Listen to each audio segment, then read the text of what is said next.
आज से सनी बाबू के पहले तो भाई मानत रहनी, जीवन भर कलाकारी में मानो, बाकी आज से लल्लू चाचा के चलते रिश्ता बदल जाए, रिश्ता बदल जाए।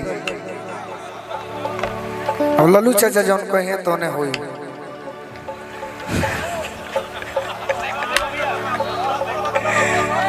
खोल के क्या बताए, बता दे गाना में।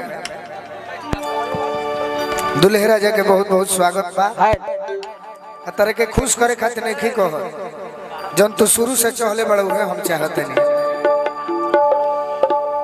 तो एगो गीत पहले शुरुआत करी।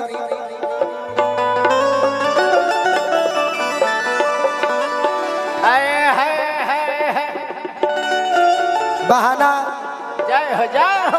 बहाना वो बनावेला आज के डेट में कलाकार पायल जी। हाँ जी जेकरा फिल्म के बहुत बड़ा शूटिंग होला। सही बा। हम बहाना ना बनाई ना हमार जीवन प्रतिष्ठा संभारे खातिर बीतता। सही बा। जीवन बीत जाई प्रतिष्ठा संभारे में, जान चल जाई फिर भी सही बा। कोनो दिक्कत नहीं है। हाँ जी अजीत भैया के भी स्वागत। कहाँ से शुरू करी हो? एगो तो एक चचवा खिसी आइल बा गोनवे नहीं खाई याद पड़त। तनी हंस के कहब तब न गावे में मन लागी। हरिंदर चाचा के बार बार प्रणाम करो। न सगुना न खाली हंस देखो फिर का हम गई बताओ कह।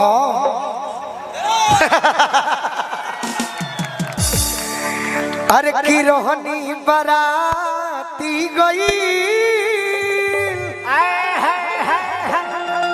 अरे एगो लड़की से प्यार हो गई। रोहनी बराती गई, एगो लड़की से लव हो गई। लव हो गईल हो हमारा कब हो गई, लव हो गईल हो हमारा कब हो गई। सोच के धड़क गईल दिल, एगो लड़की से लव हो गई। रोहनी बराती गई, एगो लड़की से लव हो गई। बाकी एगो बात जानी सब है का हो? हमारा मनोज भैया के बार बार प्रणाम करो। ई केहू ना जाने नु बबलू भैया चलत रहो। लोग तो यह जानी कि लल्लू चाचा हमार गोलू के लेट अइला से खुशी आई बड़े, बाकी ई बात नहीं खे। ना लिहलन गोइया ना लिहल भैसिया हो,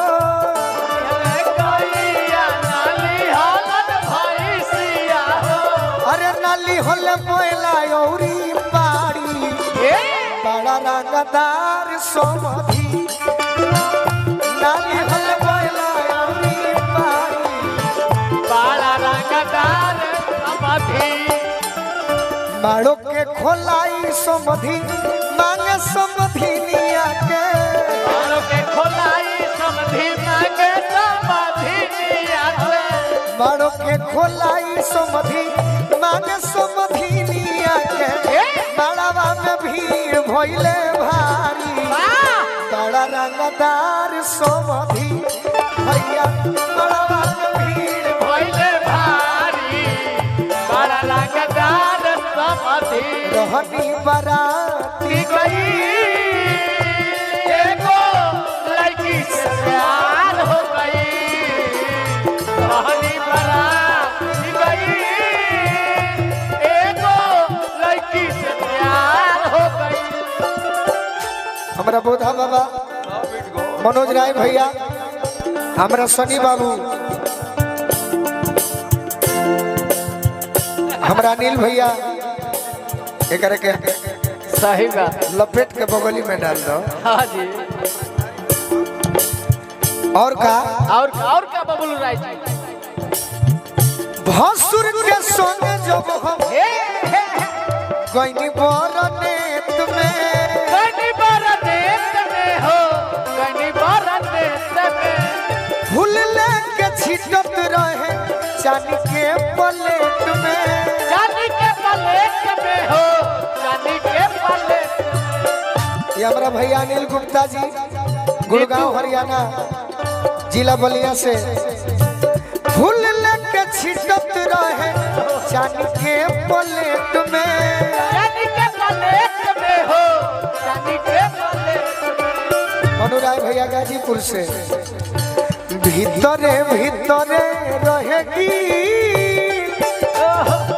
भीतरे भीतरे रहेगी कि एगो लड़की से लव हो गई, कहानी बराती गई, एगो लड़की से लव हो गई, कहानी बराती गई, एगो लड़की से लव हो गई, कहानी बराती गई, एगो लड़की से लव हो गई। अभी अभी हमरा सनी बाबू के प्यार दुलार करे वाला अनुभव बाकी गोलू राजा के भी मानत हो। सही बात। मनुराय भैया गाजीपुर से आइल बनी और सनी बाबू अजीत हलचल गोलू राजा के माने वाला हमरा बोधा बाबा के आशीर्वाद मिलल। हाँ जी। और का और का चांदनियन चेहरा के जय हो, जय हो। का बड़ाई, परी का बड़ाई हो, परी का बड़ाई। दुल्हन के आगे पीछे रहली घूम